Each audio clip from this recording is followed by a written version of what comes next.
สบายดีท่านผู้ชมที่เคารพจะสบายดีท่านผู้ชมที่เคารพต้อนรับทานเข้าสู่ข่าวพระคำจากห้องข่าวโทรภาพแห่งสัตว์ลาวข่าวพระคำประจำวันคารวันที่14 เมษายน 2026นำเสนอข่าวพระคำในวันนี้พันงาสุธิพงศ์ข้าพเจ้าคำหลาขันธวงศ์พร้อมด้วยลามภาษามือเสียงยางเยยางในการนำเสนอข่าวภาคคำประจำวันในมื้อนี้เช่นเคยมีหลายข่าวที่น่าสนใจและมื้อนี้ก็เป็นมื้อทมิตของการเฉลิมฉลองบุญปีใหม่ลาวพศ2569พาท่านผู้ชมไปเบิ่งบรรยากาศของการเฉลิมฉลองบุญปีใหม่ลาวอยู่ที่เมืองลำมามแขวงเซกองซึ่งก็ได้มีการเฉลิมฉลองด้วยบรรยากาศที่คึกคืนเขาความมีทานบุญหลายบุตรีกรรมการศูนย์กลางภาคเลขาพักแขวงประธานสภาประชาชนแขวงเซกองทานคันตีศิลาวงศาห้องเลขาพักแขวงประธานคณะกรรมการปกครองแขวงเซกองพร้อมด้วยบรรดาคณะประจำพักแขวงกรรมการพักแขวงหัวหน้าแผนกห้องแผนกการองค์การออมข้างแขวงพร้อมด้วยพนักงานทุกคงเขตเวียกงานทั่วแขวงเข้าร่วมกิจกรรมในการเฉลิมฉลองปีใหม่ลาวที่แขวงเซกองแม้นมีการตักบาตรถวายแด่พระสงฆ์43องค์จากนั้นก็มีการบาสีสุขวัญให้การนำผักลัดอดีตการนำแขวงพนักงานรัฐกรทั่วแขวงเซกองเนื่องในโอกาสส่งท้ายปีเก่าตอนรับปีใหม่ลาวพศ2569เพื่อเป็นการอวยพรซึ่งกันและกันในโอกาสดังกล่าวนี้ท่านบุญหลายบุตรีกรรมการศูนย์กลางภาคเลขาพักแขวงประธานสภาประชาชนแขวงเซกองได้กล่าวว่าเนื่องในโอกาสส่งท้ายปีเก่าพศ2568และตอนรับปีใหม่พศ2569คณะภาคองค์การปกครองแขวงได้จัดพิธีใส่บาตรและบาสีสุขวัญให้แก่การนำอดีตการนำและพนักงานรัฐกรเพื่อเป็นสิริมงคลทั้งเป็นการแสดงความหูบุญคุณ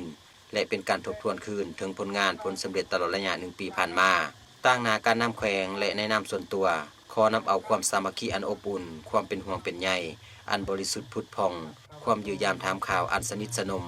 และอวยพรใส่อันประเสริฐมายังบรรดาสหายการนำอดีตการนำพนักงานสมาชิกพรรคและประชาชนบรรดาเผ่าชาวแขวงเซกองรวมทั้งแขกภายในและต่างประเทศที่ร่วมปฏิบัติภารกิจอยู่แขวงเซกองจงมีแต่ความสุขกายสุขใจ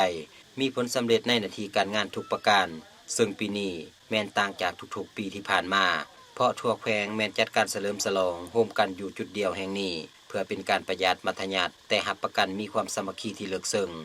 พิธีตักบาตรและบาสีสุขวัญการนำอดีตการนำและพนักงานรัฐกรแขวงเซกองในครั้งนี้แม้นเพื่อเต่าโฮมความสามัคคีของพนักงานรัฐกรให้มีความหนักแน่นมีความเบิกบานมวลซื่นทั้งเป็นการอนุรักษ์ปกปักรักษาสืบทอดมูลเสื่อวัฒนธรรมและหีดของประเพณีอันดีงามของศาสตร์ลาวที่เคยสืบทอดปฏิบัติมาแต่โบราณกาลให้มีความยืนยงเส้นลูกเส้นหลานและเป็นสิริมงคลอีกด้วยแก่การนำผักลัดห้องว่าการแขวงขมวนก็ได้จัดพิธีเฉลิมฉลองบุญปีใหม่ลาวพศ2569โดยจัดพิธีบาสีสู่ขวัญและฮดส่งน้ำอวยพรแก่การนำผักลัดพร้อมทางอดีตการนำของแขวงเนื่องในโอกาสส่งท้ายปีเก่าพศ2568และต้อนรับปีใหม่ลาวพศ2569อย่างอบอุ่นพิธีดังกล่าวให้เกียรติเข้าร่วมโดยท่านไสสนาโคตรภูธรกรรมการศูนย์กลางภาคเลขาพักแขวงขมวนพร้อมด้วยภรรยาบรรดาการนำของแขวงแผนกการพนักงานอาวุโสบำนาญองค์การมหาชนภาคส่วนธุรกิจและแขกถึกเชิญเข้าร่วมอย่างคึกคืนในโอกาสนี้ท่านไสสนาโคตรภูธรได้ให้เกียรติเป็นประธานกล่าวมีคำเห็นอวยพรใส่อันประเสริฐแด่การนำและอดีตการนำพนักงานทหารตำรวจตลอดฮอดนักธุรกิจและพ่อแม่ประชาชนทุกสันคนในทั่วแขวงให้มีสุขภาพแข็งแรงมีความสุขและประสบผลสำเร็จในทุกหน้าที่เวียกงานการจัดงานในครั้งนี้มีจุดประสงค์เพื่ออนุรักษ์และสืบสานหิตของประเพณีอันดีงามของชาติลาวพร้อมทั้งเสริมสร้างความสามัคคีในสังคมให้เข้มแข็งยิ่งขึ้นและเฮ็ดให้การเฉลิมฉลองบุญปีใหม่ลาวเต็มไปด้วยความหมายและคุณค่าอันสำคัญในบรรยากาศอันม่วนซื่นและเป็นกันเองผู้เข้าร่วมพิธีได้ร่วมกันผูกแขนสู่ขวัญและหดน้ำอวยพรให้แก่การนำและอดีตการนำอย่างอบอุ่นแสดงให้เห็นถึงความหักแพงสามัคคีและความเคารพนับถืออันดีงามของสังคมลาวนอกจากนี้ในงาน ยังได้จัดกิจกรรมพิเศษเช่นการประมูลรูปภาพที่แสดงถึงเหตุการณ์สำคัญของแขวงภาพอดีตการนำภาพเหตุการณ์ทางประวัติศาสตร์และภาพสถานที่ท่องเที่ยวสื่อดังของแขวงขมวนรายได้จากการประมูลจะนำไปช่วยเหลือและแก้ไขความทุกข์ยากให้แก่ประชาชนในเขตห่างไกลศอกหลีกของแขวงพิธีดังกล่าวนอกจากจะสร้างบรรยากาศแห่งความม่วนซื่นแล้วยังเป็นการยกระดับคุณค่าประเพณีและสะท้อนถึงจิตใจแห่งการแบ่งปันและความเอื้ออาทรของสังคมลาวอีกด้วย บรรดาชาวเกษตรกรที่อยู่อ้อมข้างศูนย์ทดลองแนวพันธุ์พืชที่ดีหัวมือล้าวจีนได้รับการฝึกอบรมเกี่ยวกับทางด้านเทคนิคของการปลูกข้าวที่ได้รับผลผลิตสูงและป้องกันพยาธิแมงไหม้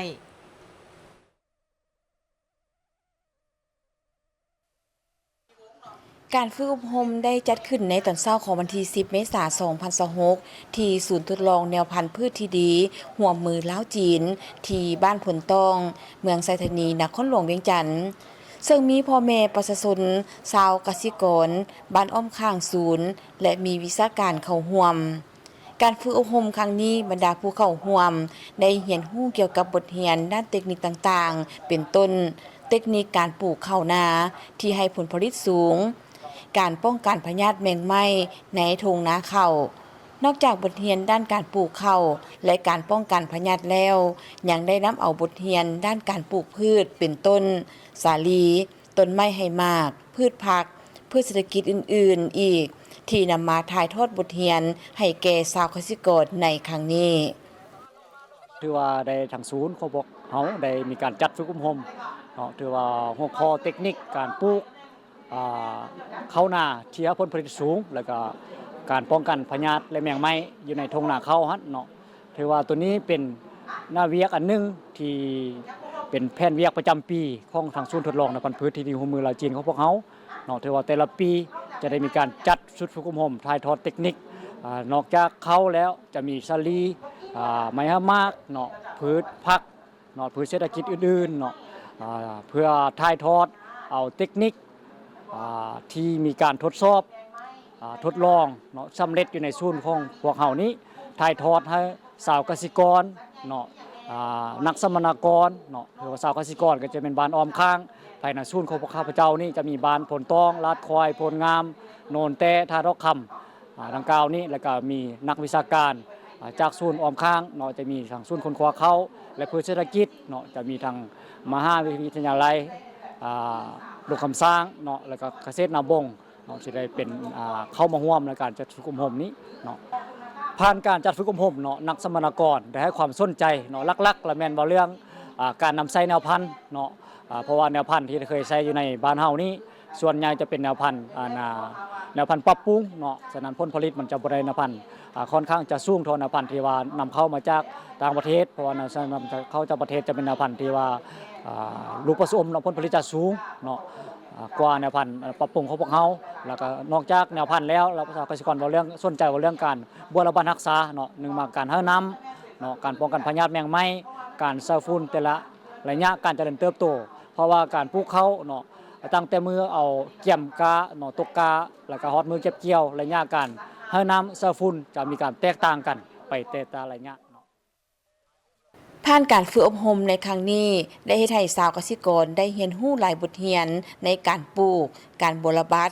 การปราบศัตรูพืชเพื่อจะนำเอาบทเรียนที่ดีในการฝึกอบรมในครั้งนี้ไปหมุนใส่เข้าในการผลิตของตนซึ่งผ่านมาการเฮ็ดนาแม่นอิงใส่บทเรียนของตนเองเฮ็ดให้ผลผลิตบ่ได้รับผลสูงฉะนั้นผ่านการฝึกอบรมและได้บทเรียนอันใหม่จากศูนย์ในครั้งนี้คาดว่าจะเฮ็ดให้ผลผลิตในต่อหน้าได้รับผลผลิตสูงกว่าเก่าผ่านการฝึกเข้ามาฝึกอบรมมื้อนี้เนาะเฉพาะบ้านท่าดอกคำนี่ถือว่าได้เข้ามาฝึกอบรมอยู่ในศูนย์พืชที่ดีลาวจีนเนาะมื้อนี้ถือว่าภาคภูมิใจเนาะที่ว่าได้มาฝึกอบรมเพื่อตัวถอนบทเรียนเพื่อเฮาจะเอาไปขยายใส่พืชนาของพวกเราเนาะวิธีป้องกันศัตรูพืช ก็ผลดีก็ที่ว่าหลักๆก็ถือว่าเขาได้บทเรียนไปใช้อยู่ในครอบครัวของพวกเขาตัวนี้พวกเขาได้เข้ามาฝึกอบรมแล้วถือว่ามันก็มีความแตกต่างกันหลายเนาะเพราะว่าระยะผ่านมาพวกเขาบ่ได้ผ่านการฝึกอบรมแม่นพวกเขาเฮ็ดตามแบบธรรมชาติเนาะถือว่าปลูกแล้วก็มันปะบ่ฮู้วิธีป้องกันเนาะถือว่าพวกเขาได้ผ่านการฝึกอบรมก็แม่นว่าได้มีวิธีป้องกันศัตรูพืชอยู่ในนา ศูนย์ทดลองแนวพันธุ์พืชที่ดีร่วมมือลาวจีนเป็นศูนย์รวมการทดลองแนวพันธุ์พืชใหม่สาธิตวางแสดงส่งเสริมนำใช้เทคนิคใหม่จัดฝึกอบรมถ่ายทอดเทคนิคกสิกรรมและทั้งเป็นสถานที่ฝึกงานตัวจริงของนักศึกษาแม่นรวมอยู่ในศูนย์แห่งนี้นับจากมือสั่งตั้งศูนย์ถึงปัจจุบันแม่นได้นำเข้าแนวพันธุ์พืชที่ดีมาปลูกทดสอบผลผลิตจำนวนหลายห้อยแนวพันธุ์ในนั้นคัดเลือกได้แนวพันธุ์ที่มีความแทดเหมาะให้ผลผลิตสูงคุณภาพดีและเป็นแนวพันธุ์ที่ตลาดมีความต้องการจำนวน100 กว่าแนวพันธุ์ได้สร้างมาตรฐานเทคนิคการปลูกและการบำบัดรักษาข้าวสาลีหมักถั่วเหลืองหมักแต่งแคตาลูกหมักมังกรและสร้างแปลงสาธิตเทคนิคในการปลูกพืชอื่นๆกรมตำรวจจราจรได้เรียกร้องให้ผู้ใช้รถใช้ถนนทุกคนในการขับขี่ด้วยความระมัดระวังโดยเฉพาะนั้นในช่วงเทศกาลบุญปีใหม่ลาวพ.ศ. 2569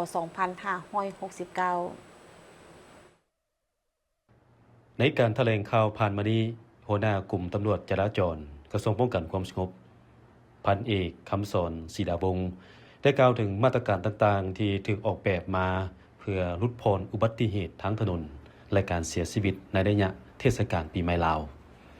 ก่อนอื่นหมดผู้ขับขี่ต้องรับประกันว่าพวกเขาบ่อยู่ภายใต้อิทธิพลของเหล้าหรือยาเสพติดและมีความเหมาะสมที่จะขับขี่ผู้ขับขี่รถจักรและผู้โดยสารต้องใส่หมวกกันกระทบในขณะที่ผู้โดยสารทุกคนต้องใส่แอลนิรภัย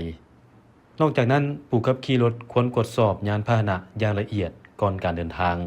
รับประกันว่าไฟสัญญาณไฟหน้าไม่ปัดน้ำฝนยางรถและเบรกอยู่ในสภาพที่ใช้งานได้อย่างถูกต้องส่วนสินค้าต่างๆที่บรรทุกมาก็ต้องได้มัดเมียนให้แน่นโดยเฉพาะผู้ขับขี่รถจักรควรตรวจสอบว่าไฟสัญญาณและไฟหน้ารวมไปถึงไฟหลังเฮ็ดเวียกได้ดียานพาหนะที่เดินทางถึงทางด่วนต้องปฏิบัติตามความไวขั้นต่ำ80 กิโลเมตรต่อชั่วโมงและความไวสูงสุด120 กิโลเมตรต่อชั่วโมงในเขตตัวเมืองความไวจะถูกจำกัดไว้ระหว่าง30-40 กิโลเมตรต่อชั่วโมงในขณะที่ผู้ขับขี่อยู่เขตชนบทต้องปฏิบัติตามขอบเขตความไวที่ได้ระบุไว้รถเมล์บ่สามารถเดินทางเกิน70 กิโลเมตรต่อชั่วโมงโดยเฉพาะในทางหลวงชนบทพฤติกรรมที่มีความเสี่ยงสูงหลายถูกห้ามอย่างจะแจ้งการใช้โทรศัพท์มือถือในขณะที่ขับขี่แม้นถูกห้ามอย่างเข้มงวดตำรวจจราจรยังจะบังคับใช้กฎหมายที่เข้มงวดต่อกับผู้ขับขี่ในขณะมึนเมาโดยผู้กระทำผิดจะถูกจับกุมจนกว่าจะสวงเหล่าหรือมีหมู่เพื่อนญาติพี่น้องมาหับการปฏิบัติที่ถูกห้ามอื่นๆรวมมีการใช้ไฟส่องสว่างที่มีความเข้มสูงที่อาจจะเฮ็ดให้ผู้ขับขี่คนอื่นเบิ่งบ่เห็นการแข่งรถตามท้องถนนและการขับขี่เป็นกลุ่มที่กีดขวางการจราจรและพฤติกรรมของผู้โดยสารที่บ่ปลอดภัยเช่นการนั่งอยู่แคมหรือประตูท้ายของรถกระบะพ่อแม่ผู้ปกครองถูกเรียกร้องให้บ่อนุญาตให้เด็กน้อยที่ยังบ่บรรลุวุฒิภาวะขับขี่ยานพาหนะการจอดรถผิดกฎหมายอยู่ทางด่วนก็ถูกห้ามเช่นกันยกเว้นในกรณีที่เกิดอุบัติเหตุเมื่อต้องมีป้ายเตือนที่เหมาะสมผู้ขับขี่ทุกคนต้องมีเอกสารครบถ้วนตลอดเวลารวมทั้งใบขับขี่ที่ถูกต้องปึ้มทะเบียนยานพาหนะใบยั่งยืนการกวดกาเทคนิคใบเสียค่าทางประกันภัยและใบอนุญาตขนส่งทางธุรกิจถ้ามีเพื่อรับประกันปฏิบัติตามระเบียบที่กำหนดไว้จะมีตำรวจจราจรประจำการหลายขึ้นตลอดวันพักระยะลิ้นบุญปีใหม่ลาวมาตรการบังคับใช้จะมีตั้งแต่การตักเตือนด้วยวาจาจนถึงการปรับใหม่พร้อมทั้งการยึดเอกสารหรือยานพาหนะในกรณีที่มีการละเมิดร้ายแรงทีมงานเจ้าหน้าที่94 คนจากกรมตำรวจจราจรจะถูกนำไปประจำการอยู่สถานที่สำคัญเพื่อสนับสนุนความพยายามในการบังคับใช้กฎหมาย าท่านผู้ชมไปเบิ่งภาพบรรยากาศของการซื้อขายเสื้อผ้าเนื่องในโอกาสบุญปีใหม่ลาวพศ2569ถ้าว่าเทียบใส่ในปีที่ผ่านมาก็ถือว่าราคาสินค้าปีนี้มันเพิ่มขึ้นถึง 10% แต่ว่าก็บ่เป็นปัญหายังมีบรรดาพ่อแม่ประชาชนนั้นไปใช้สอยปกติบรรยากาศค้าขายอยู่ตามบรรดาห้างขายเสื้อผ้าที่ผู้ขายได้นำเอาสินค้าใหม่ๆโดยเฉพาะเครื่องนุ่งลิ่นปีใหม่มาวางจำหน่ายที่หลากหลายสีสันโดยเน้นเสื้อผ้าสีสันสดใสเหมาะกับบรรยากาศฉลองปีใหม่ลาวหรือบุญคุดสงกรานต์ถึงว่าในปีนี้ราคาสินค้าจะมีราคาเพิ่มขึ้นจากปีผ่านมาก็ตามแต่มีประชาชนยังออกไปซื้อเสื้อใหม่นุ่งตามความเชื่อว่าการซื้อเสื้อผ้าใหม่ในระยะปีใหม่เพื่อเป็นสิริมงคลและเป็นการเริ่มต้นปีใหม่ด้วยสิ่งดีๆเพราะว่าปีใหม่ลาวมันเป็นมือสันวันดีเนาะหมดทุกคนผู้ใดก็ดีมกดีใจในฉลองวันปีใหม่อันนี้นี่ของลาวเฮานี่พอปีหนึ่งมีเทื่อนึงเพราะว่าเดี๋ยวนี้เศรษฐกิจเนาะสภาพการของโลกมันก็มีการเปลี่ยนแปลงแน่นอนแล้วอันใดมันราคามันก็สูงขึ้นแล้วบัดนี้แล้วเครื่องของคือว่าเสื้อนุ่งเพื่อปีใหม่นี้มันก็ราคามันก็มีการขึ้นสูงคือกันแต่ว่าเป็นหยังราคาสูงแต่ว่าพวกเขาก็ยังนิยมใส่อยู่เพราะว่าที่นึงเป็นย้อนเพราะว่าฮิตของประเพณีของเขามาฮอดปีใหม่คนเฮาไผก็อยากใส่อันใหม่นุ่งอันใหม่ถึงว่าราคามันจะสูงแน่เฮาก็ยินดีซื้อเพราะว่าตบอีกด้านนึงก็ตบแต่งให้ตัวเองนี่ก็มีคุณค่ามีความดีงามขึ้นไปทุกๆปีซื้อตลอดซื้อทุกปีซื้อไปนุ่งลิ้นปีใหม่เขาซื้อนี่ซื้อจักโตนี่ซื้ออยู่นี่มีเสื้อนี่2ตัวส่งกันตัวนึงแล้วก็สุดลูกตัวนึงหมายว่าเป็นครอบครัวเลยบ่นี่แม่นแล้วครอบครัวราคาอันของผู้ใหญ่มันจะสูงกว่าปีกายแต่ของเด็กน้อยนี่ก็ธรรมดาเพราะว่าสุดนึง60-70 พันนั่นน่ะก็ธรรมดาแล้วก็จะมีราคาจะสูงก็ได้ซื้อบ่นี่ก็ซื้อเพราะว่ามันเป็นปีใหม่แล้วปีนึงมีเทื่อนึงเด้การซื้อขายสินค้าโดยเฉพาะสินค้าประเภทเครื่องนุ่งจากการสอบถามผู้ขายเสื้อผ้าบอกว่าสภาพเศรษฐกิจปัจจุบันที่เห็นว่าราคาสินค้าแม้นมีราคาแพงขึ้นประมาณ10ส่วนห้อยบรรยากาศการขายก็บ่คึกคืนและยอดขายก็บ่หลายถ้าเทียบใส่ปีผ่านมาปีนี้แม่นการขายแม่นซบเซาลงหลายจากปีก่อนแต่รู้สึกว่าเขาเจ้าก็ออกมาซื้อเครื่องหลายอยู่ในเรื่องของราคาเนี่ยแม่นเพิ่มขึ้นจากราคาต่อจากปีก่อนแม่น 10% เริ่มต้นแม่น 55,000 580,000เลยราคาเครื่องนุ่งโดยเฉพาะเสื้อผ้าที่นุ่งสำหรับการเฉลิมฉลองปีใหม่ลาวหรือบุญคุดสงกรานต์แม่นราคาเริ่มต้นจาก 55,000 กีบจนไปถึง 180,000 กีบต่อผืนฉะนั้นซื้อขายเสื้อผ้าในระยะบุญปีใหม่ลาวถึงว่าจะมีหลากหลายสีสันแต่ก็ต้องเบิ่งกำลังการซื้อของผู้บริโภคไปพร้อมกันหน่วยกู้ภัยมูลนิธิจีน1628นครหลวงเวียงจันทน์60คนเกี่ยมพร้อมที่จะช่วยเหลือสังคมตลอด24ชั่วโมงในกรณีหากมีเหตุฉุกเฉินที่อาจจะเกิดขึ้นในระยะเฉลิมฉลองบุญปีใหม่ลาวจากการให้สัมภาษณ์ของท่านสร้างอินทิราชหัวหน้าหน่วยกู้ภัยมูลนิธิจีน1628นครหลวงเวียงจันทน์ได้ให้ฮู้ว่าในระยะการเฉลิมฉลองส่งท้ายปีเก่าและต้อนรับปีใหม่ลาวหรือบุญคุดสงกรานต์พ.ศ. 2569หน่วยกู้ภัย1628เก็บกำลังคนทั้งหมด60คนแบ่งเป็น4จุดบริการคือจุดแคมป์ของหอกลางหอวัฒนธรรมดงปะแลบเมืองอินทบุรีและเส้นทางถนนอาเซียนหรือทางเต้สองเพื่อรับใช้บริการสังคมให้ท่วงทันและทันเหตุการณ์หากมีกรณีเกิดเหตุการณ์ฉุกเฉินต่างๆที่อาจจะเกิดขึ้นในช่วงระยะบุญปีใหม่สงกรานต์ปีนี้เนาะกู้ภัย1628พวกเขาได้แบ่งออกกันเป็น4จุดเนาะเพื่อเตรียมความพร้อมใส่กับ7วันอันตรายนี้เนาะก็คือ